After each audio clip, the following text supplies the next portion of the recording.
It was, I believe, in 1732, that I arrived at Chambéry, as already related, and began my employment of registering land for the king.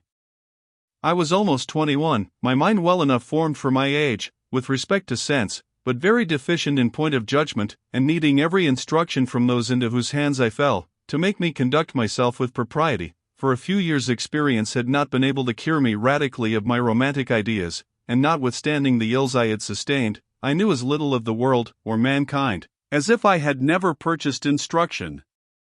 I slept at home, that is, at the house of Madame de Warens, but it was not as at Annecy. Here were no gardens, no brook, no landscape. The house was dark and dismal, and my apartment the most gloomy of the whole. The prospect a dead wall, an alley instead of a street, confined air, bad light, small rooms, iron bars, rats, and a rotten floor, an assemblage of circumstances that do not constitute a very agreeable habitation. But I was in the same house with my best friend, incessantly near her, at my desk, or in chamber, so that I could not perceive the gloominess of my own, or have time to think of it. It may appear whimsical that she should reside at Chambéry on purpose to live in this disagreeable house, but it was a trait of contrivance which I ought not to pass over in silence. She had no great inclination for a journey to Turin, fearing that after the recent revolutions, and the agitation in which the court yet was, she should not be very favorably received there, but her affairs seemed to demand her presence, as she feared being forgotten or ill-treated, particularly as the Count de Saint Laurent, Intendant General of the Finances, was not in her interest. He had an old house in Chambéry, ill-built, and standing in so disagreeable a situation that it was always untenanted. She hired, and settled in this house, a plan that succeeded much better than a journey to Turin would have done, for her pension was not suppressed, and the Count de Saint Laurent was ever after one of her best friends. Her household was much on the old footing. Her faithful Claudinette still remained with her. He was, as I have before mentioned, a peasant of Moutru, who in his childhood had gathered herbs in Jura for the purpose of making Swiss tea. She had taken him into her service for his knowledge of drugs, finding it convenient to have a herbalist among her domestics. Passionately fond of the study of plants, he became a real botanist, and had he not died young, might have acquired as much fame in that science as he deserved for being an honest man. Serious even to gravity, and older than myself, he was to me a kind of tutor, commanding respect, and preserving me from a number of follies, for I dared not forget myself before him. He commanded it likewise from his mistress, who knew his understanding, uprightness, and inviolable attachment to herself, and returned it. Claudinette was of an uncommon temper. I never encountered a similar disposition. He was slow, deliberate, and circumspect in his conduct, cold in his manner, laconic and sententious in his discourse, yet of an impetuosity in his passions, which, though careful to conceal, preyed upon him inwardly, and urged him to the only folly he ever committed. That folly, indeed, was terrible. It was poisoning himself. This tragic scene passed soon after my arrival, and opened my eyes to the intimacy that subsisted between Claudinette and his mistress, for had not the information come from her, I should never have suspected it. Yet, surely, if attachment, fidelity, and zeal could merit such a recompense, it was due to him, and what further proves him worthy such a distinction, he never once abused her confidence. They seldom disputed, and their disagreements ever ended amicably. One, indeed, was not so fortunate. His mistress, in a passion, said something affronting, which not being able to digest, he consulted only with despair, and finding a bottle of laudanum at hand, drank it off, then went peaceably to bed, expecting to awake no more. Madame de Warens herself was uneasy, agitated, wandering about the house and happily, finding the phial empty, guessed the rest. Her screams, while flying to his assistance, alarmed me. She confessed all, implored my help, and was fortunate enough, after repeated efforts, to make him throw up the laudanum. Witness of this scene, I could not but wonder at my stupidity in never having suspected the connection, but Claudinette was so discreet, that a more penetrating observer might have been deceived. Their reconciliation affected me, and added respect to the esteem I before felt for him. From this time I became, in some measure, his pupil, nor did I find myself the worse for his instruction. I could not learn, without pain, that she lived in greater intimacy with another than with myself. It was a situation I had not even thought of, but, which was very natural, it hurt me to see another in possession of it. Nevertheless, instead of feeling any aversion to the person who had this advantage over me, I found the attachment I felt for her actually extend to him. I desired her happiness above all things, and since he was concerned in her plan of felicity, I was content he should be happy likewise. Meantime he perfectly entered into the views of his mistress, conceived a sincere friendship for me, and without affecting the authority his situation might have entitled him to, he naturally possessed that which his superior judgment gave him over mine. I dared do nothing he disapproved of, but he was sure to disapprove only what merited disapprobation. Thus we lived in an union which rendered us mutually happy, and which death alone could dissolve. One proof of the excellence of this amiable woman's character is, that all those who loved her, loved each other, even jealousy and rivalship submitting to the more powerful sentiment with which she inspired them, and I never saw any of those who surrounded her entertain the least ill will among themselves. Let the reader pause a moment on this encomium, and if he can recollect any other woman who deserves it, let him attach himself to her, if he would obtain happiness. From my arrival at Chambéry to my departure for Paris, 1741, included an interval of 8 or 9 years, during which time I have few adventures to relate, my life being as simple as it was agreeable. This uniformity was precisely what was most wanting to complete the formation of my character, which continual troubles had prevented from acquiring any degree of stability. It was during this pleasing interval that my unconnected, unfinished education gained consistence, and made me what I have unalterably remained amid the storms with which I have since been surrounded. The progress was slow, almost imperceptible, and attended by few memorable circumstances, yet it deserves to be followed and investigated. At first, I was wholly occupied with my business. The constraint of a desk left little opportunity for other thoughts. The small portion of time I was at liberty was passed with my dear Madame de Warens, and not having leisure to read, I felt no inclination for it, but when my business, by daily repetition, became familiar, and my mind was less occupied, study again became necessary, and, as my desires were ever irritated by any difficulty that opposed the indulgence of them, might once more have become a passion, as at my master's, had not other inclinations interposed and diverted it. Though our occupation did not demand a very profound skill in arithmetic, it sometimes required enough to puzzle me. To conquer this difficulty, I purchased books which treated on that science, and learned well, for I now studied alone. Practical arithmetic extends further than is usually supposed if you would attain exact precision. There are operations of extreme length in which I have sometimes seen good geometricians lose themselves. Reflection, assisted by practice, gives clear ideas, and enables you to devise shorter methods. These inventions flatter our self-complacency, while their exactitude satisfies our understanding, and renders a study pleasant, which is, of itself, heavy and unentertaining. At length I became so expert as not to be puzzled by any question that was solvable by arithmetical calculation, and even now, while everything I formerly knew fades daily on my memory, this acquirement, in a great measure remains, through an interval of 30 years. A few days ago, in a journey I made to Davenport, being with my host at an arithmetical lesson given his children, I did, with pleasure, and without errors, a most complicated work. While setting down my figures, methought I was still at Chambéry, still in my days of happiness. How far had I to look back for them? The colored plans of our geometricians had given me a taste for drawing. Accordingly I bought colors, and began by attempting flowers and landscapes. It was unfortunate that I had not talents for this art, for my inclination was much disposed to it, and while surrounded with crayons, pencils, and colors, I could have passed whole months without wishing to leave them. This amusement engaged me so much that they were obliged to force me from it, and thus it is with every inclination I give into. It continues to augment, till at length it becomes so powerful, that I lose sight of everything except the favorite amusement.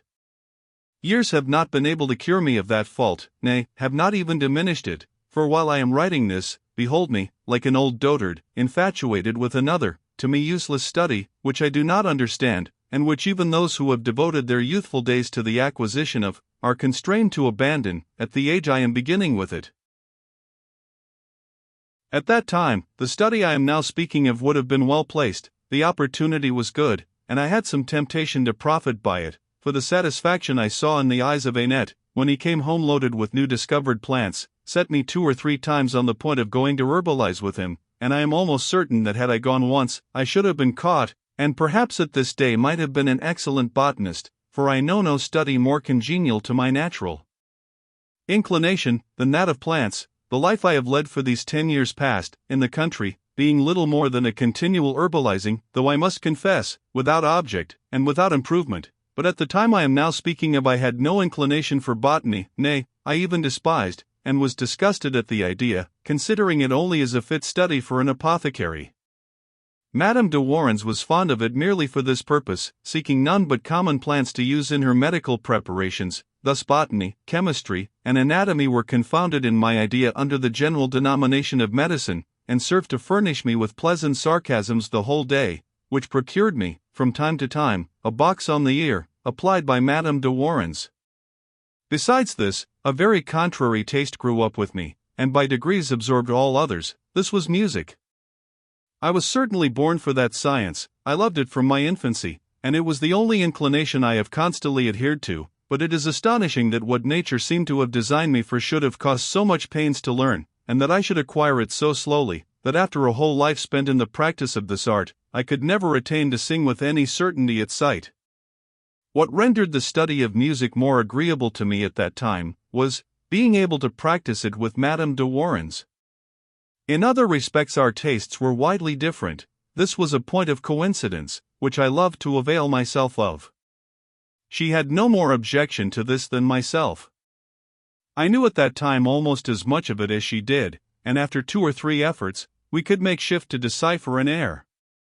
Sometimes, when I saw her busy at her furnace, I have said, "Here now is a charming duet, which seems made for the very purpose of spoiling your drugs." Her answer would be, "If you make me burn them, I'll make you eat them." Thus disputing, I drew her to the harpsichord. The furnace was presently forgotten, the extract of juniper or wormwood calcined, which I cannot recollect without transport, and these scenes usually ended by her smearing my face with the remains of them. It may easily be conjectured that I had plenty of employment to fill up my leisure hours. One amusement, however, found room, that was well worth all the rest. 0162. Original. We lived in such a confined dungeon that it was necessary sometimes to breathe the open air. Annette, therefore, engaged Madame de Warens to hire a garden in the suburbs, both for this purpose and the convenience of rearing plants, etc. To this garden was added a summer-house, which was furnished in the customary manner. We sometimes dined, and I frequently slept there. Insensibly I became attached to this little retreat, decorated it with books and prints, spending part of my time in ornamenting it during the absence of Madame de Warens, that I might surprise her the more agreeably on her return. Sometimes I quitted this dear friend, that I might enjoy the uninterrupted pleasure of thinking on her. This was a caprice I can neither excuse nor fully explain. I only know this really was the case, and therefore I avow it. I remember Madame de Luxembourg told me one day in raillery, of a man who used to leave his mistress that he might enjoy the satisfaction of writing to her. I answered, I could have been this man. I might have added, that I had done the very same.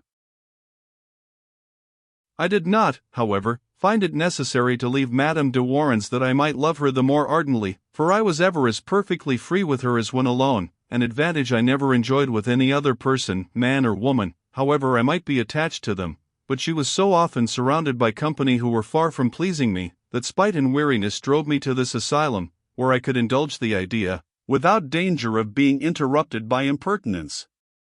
Thus, my time being divided between business, pleasure, and instruction, my life passed in the most absolute serenity. Europe was not equally tranquil. France and the Emperor had mutually declared war, the King of Sardinia had entered into the quarrel, and a French army had filed off into Piedmont to awe the Milanese. Our division passed through Chambéry, and, among others, the regiment of Champagne, whose colonel was the Duc de la Trémouille, to whom I was presented. He promised many things, but doubtless never more thought of me. Our little garden was exactly at the end of the suburb by which the troops entered, so that I could fully satisfy my curiosity in seeing them pass, and I became as anxious for the success of the war as if it had nearly concerned me. Till now I had never troubled myself about politics, for the first time I began reading the gazettes, but with so much partiality on the side of France, that my heart beat with rapture on its most trifling advantages, and I was as much afflicted on a reverse of fortune, as if I had been particularly concerned. Had this folly been transient, I should not, perhaps, have mentioned it, but it took such root in my heart, without any reasonable cause, that when I afterwards acted the anti-despot and proud republican at Paris, in spite of myself, I felt a secret predilection for the nation I declared servile, and for that government I affected to oppose. The pleasantest of all was that, ashamed of an inclination so contrary to my professed maxims, I dared not own it to anyone, but rallied the French on their defeats, while my heart was more wounded than their own. I am certainly the first man that, living with a people who treated him well, and whom he almost adored, put on, even in their own country, a borrowed air of despising them, yet my original inclination is so powerful, constant, disinterested, and invincible, that even since my quitting that kingdom, since its government, magistrates, and authors, have outvied each other in rancor against me, since it has become fashionable to load me with injustice and abuse, I have not been able to get rid of this folly, but notwithstanding their ill treatment, love them in spite of myself. I long sought the cause of this partiality, but was never able to find any, except in the occasion that gave it birth. A rising taste for literature attached me to French books, to their authors, and their country. At the very moment the French troops were passing Chambéry, I was reading Brantome's celebrated captains. My head was full of the Clissons, Bayards, Lautrecs, Coligny's, Montmorencys, and Trémoille, and I loved their descendants as the heirs of their merit and courage. In each regiment that passed by methought I saw those famous black bands who had formerly done so many noble exploits in Piedmont. In fine, I applied to these all the ideas I had gathered from books. My reading continued, which, still drawn from the same nation, nourished my affection for that country, till, at length, it became a blind passion, which nothing could overcome. I have had occasion to remark several times in the course of my travels, that this impression was not peculiar to me for France, but was more or less active in every country, for that part of the nation who were fond of literature, and cultivated learning, and it was this consideration that balanced in my mind the general hatred which the conceited air of the French is so apt to inspire. Their romances, more than their men, attract the women of all countries, and the celebrated dramatic pieces of France create a fondness in youth for their theatres. The reputation which that of Paris in particular has acquired, draws to it crowds of strangers, who return enthusiasts to their own country. In short, the excellence of their literature captivates the senses, and in the unfortunate war just ended, I have seen their authors and philosophers maintain the glory of France, so tarnished by its warriors. I was, therefore, an ardent Frenchman. This rendered me a politician, and I attended in the public square, amid a throng of newsmongers, the arrival of the post, and, sillier than the ass in the fable, was very uneasy to know whose pack-saddle I should next have the honor to carry, for it was then supposed we should belong to France, and that Savoy would be exchanged for Milan. I must confess, however, that I experienced some uneasiness, for had this war terminated unfortunately for the Allies, the pension of Madame de Warens would have been in a dangerous situation. Nevertheless, I had great confidence in my good friends, the French, and for once, in spite of the surprise of M. de Broglio, my confidence was not ill-founded, thanks to the King of Sardinia, whom I had never thought of. While we were fighting in Italy, they were singing in France. The operas of Rameau began to make a noise there, and once more raised the credit of his theoretic works, which, from their obscurity, were within the compass of very few understandings. By chance I heard of his Treatise on Harmony, and had no rest till I purchased it. By another chance I fell sick. My illness was inflammatory, short and violent, but my convalescence was tedious, for I was unable to go abroad for a whole month. During this time I eagerly ran over my Treatise on Harmony, but it was so long, so diffuse, and so badly disposed, that I found it would require a considerable time to unravel it. Accordingly I suspended my inclination, and recreated my sight with music. The cantatas of Bernier were what I principally exercised myself with. These were never out of my mind. I learned 4 or 5 by heart, and among the rest, the Sleeping Cupids, which I have never seen since that time, though I still retain it almost entirely, as well as Cupid Stung by a Bee, a very pretty cantata by Clérambault, which I learned about the same time. To complete me, there arrived a young organist from Valdost, called the Abbé Pellet, a good musician and an agreeable companion, who performed very well on the harpsichord. I got acquainted with him, and we soon became inseparable. He had been brought up by an Italian monk, who was a capital organist. He explained to me his principles of music, which I compared with Rameau. My head was filled with accompaniments, concords and harmony, but as it was necessary to accustom the ear to all this, I proposed to Madame de Warren's having a little concert once a month, to which she consented. Behold me then so full of this concert, that night or day I could think of nothing else, and it actually employed a great part of my time to select the music, assemble the musicians, look to the instruments, and write out the several parts. Madame de Warren sang, Father Cato, whom I have before mentioned, and shall have occasion to speak of again, sang likewise. A dancing master named Roche, and his son, played on the violin. Canavas, a Piedmontese musician, who was employed like myself in the survey, and has since married at Paris, played on the violoncello. The Abbé Pellet performed on the harpsichord, and I had the honor to conduct the whole. It may be supposed all this was charming. I cannot say it equaled my concert at Monsieur de Tréteren's, but certainly it was not far behind it. This little concert, given by Madame de Warren's, the new convert, who lived, it was expressed, on the king's charity, made the whole tribe of devotees murmur, but was a very agreeable amusement to several worthy people, at the head of whom it would not be easily surmised that I should place a monk. Yet, though a monk, a man of considerable merit, and even of a very amiable disposition, whose subsequent misfortunes gave me the most lively concern, and whose idea, attached to that of my happy days, is yet dear to my memory. I speak of Father Cato, a Cordelier, who, in conjunction with the Count d'Orton, had caused the music of poor Lemaitre to be seized at Lyons, which action was far from being the brightest trait in his history. He was a bachelor of Sorbonne, had lived long in Paris among the great world, and was particularly caressed by the Marquis d'Entremont, then ambassador from Sardinia. He was tall and well-made, full-faced, with very fine eyes, and black hair, which formed natural curls on each side of his forehead. His manner was at once noble, open, and modest. He presented himself with ease and good manners, having neither the hypocritical nor impudent behavior of a monk, or the forward assurance of a fashionable coxcomb, but the manners of a well-bred man, who, without blushing for his habit, set a value on himself, and ever felt in his proper situation when in good company. Though Father Cato was not deeply studied for a doctor, he was much so for a man of the world, and not being compelled to show his talents, he brought them forward so advantageously that they appeared greater than they really were. Having lived much in the world, he had rather attached himself to agreeable acquirements than to solid learning, had sense, made verses, spoke well, sang better, and aided his good voice by playing on the organ and harpsichord.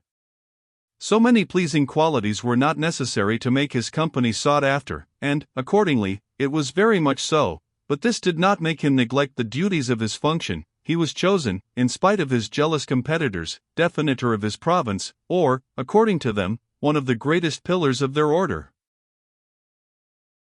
Father Cato became acquainted with Madame de Warren's at the Marquis of Entremont's. He had heard of her concerts, wished to assist at them, and by his company rendered our meetings truly agreeable. We were soon attached to each other by our mutual taste for music, which in both was a most lively passion, with this difference, that he was really a musician, and myself a bungler. Sometimes assisted by Canavas and the Abbé Pellet, we had music in his apartment, or on holidays at his organ, and frequently dined with him, for, what was very astonishing in a monk, he was generous, profuse, and loved good cheer, without the least tincture of greediness. After our concerts, he always used to stay to supper, and these evenings passed with the greatest gaiety and good humor. We conversed with the utmost freedom, and sang duets. I was perfectly at my ease, had sallies of wit and merriment. Father Cato was charming, Madame de Warren's adorable, and the Abbé Pellet, with his rough voice, was the butt of the company. Pleasing moments of sportive youth, how long since have ye fled? As I shall have no more occasion to speak of poor Father Cato, I will here conclude in a few words his melancholy history.